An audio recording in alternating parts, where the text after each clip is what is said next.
Today we're going to do some scientific reading.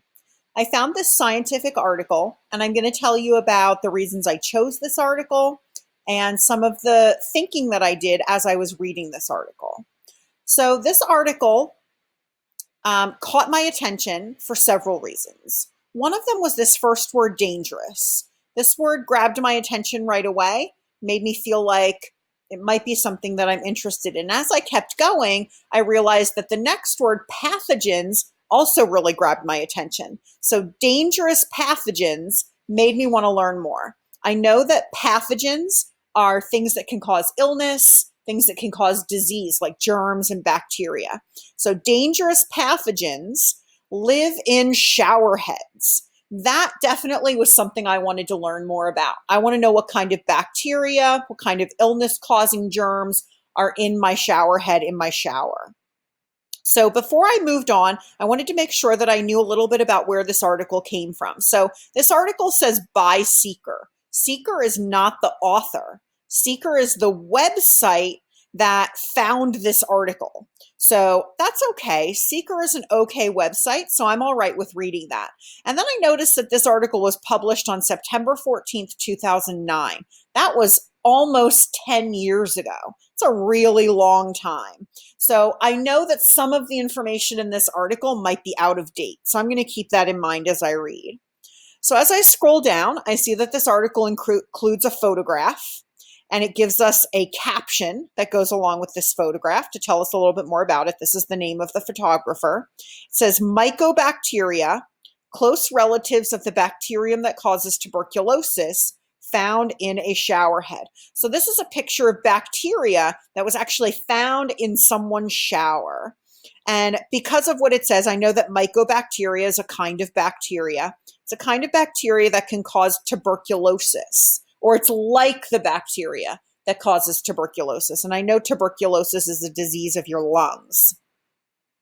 So as I'm getting ready to start reading, I know that this is going to be a scientific article. There might be some vocabulary that I don't know, so I'm going to read small chunks of this article at a time.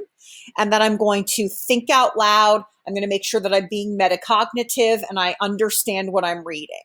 So it's warm and damp and dark, the perfect place for bacteria to nestle and stay for a while. It turns out that that's just what they do in your shower head. So I'm going to stop after reading this small chunk of the article, and I'm going to go back and I'm going to make sure I understand what I was reading. So it's telling us about this place that's warm, it's damp, it's dark, and it's a really good place for bacteria to live. Well, I know that that describes my shower head. It's definitely warm and it's damp because damp means wet. Since warm water comes out of my shower head, it would definitely be those things. And when I'm not there and the lights are turned off, it would also be dark. So I know that this does in fact describe where my shower head is. So I know that that can be a place where bacteria might live. I am curious how they found this information. I'm curious about where it came from and how they know this. So that's something I'm going to keep in mind as I keep reading.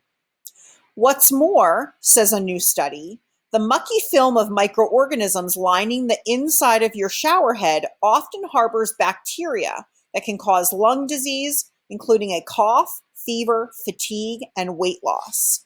So what they're telling me is that there's this kind of gross gooiness inside my shower head. So inside where I can't see it. And in there are microorganisms. So I think I know what microorganisms are, but I also know that I know things that will help me figure out this word. So micro, this part of the word, micro, I know that that means small or tiny. So it's going to be something that's very, very small. And organisms I know are living things. So this word means tiny living things. And I know that bacteria and germs are tiny living things. So I know what microorganisms are. And it's telling us that there are microorganisms in this like gross goo inside my shower head. And that stuff can cause lung disease. It'll cause things like a cough, like fever, like fatigue. Fatigue means that it makes me tired, and weight loss. So if I didn't know what this word fatigue meant, like I think I know what that word means, but I think I want to make sure. I think it means that you're tired, that you don't have any energy, but I think I want to make sure. So I am going to open another window. I'm going to use my tab resize, and I'm going to open another window. That is not what I wanted to do, so let's get rid of that. And I'm going to try that again. So here's my tab resize. I want this one. And here's my other window, and I am going to type in fatigue. I could use dictionary.com, but sometimes Google is easier to understand when it gives me a direction. So I'm going to type in fatigue, and I'm going to see what it tells me.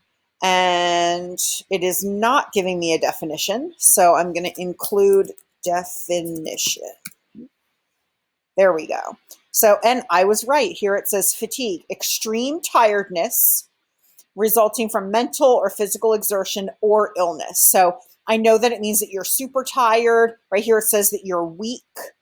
But that's weakness in materials. But I think it can also be in people. So I know I was correct about what fatigue means. I'm going to get rid of that window. And then I can continue reading. So I'm going to read one more paragraph and then we're going to stop. These mycobacteria, close relatives of the bacterium that causes tuberculosis, can be more than 100 times more prevalent in shower heads than in the water in the pipes just upstream, according to the research published in Proceedings of the National Academy of Sciences.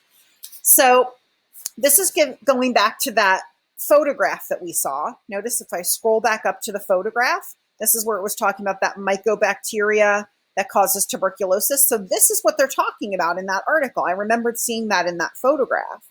And it's telling us that this bacteria is 100 times more likely or more prevalent to be in shower heads than in the water that's inside your shower. And this answers that question where I said, I wonder how they know this. Well, someone did some research and it was published in the Proceedings of the National Academy of Sciences, which I know is reliable, so this is probably true. So I would continue doing this as I read the rest of my article. I would continue reading in small chunks, one paragraph at a time, and then going back and thinking about what's going on in my brain, making sure that I understand. Does this take a long time? Absolutely. But does it help me understand what I'm reading? Absolutely. So this is why metacognition and thinking about your thinking and thinking aloud is so important.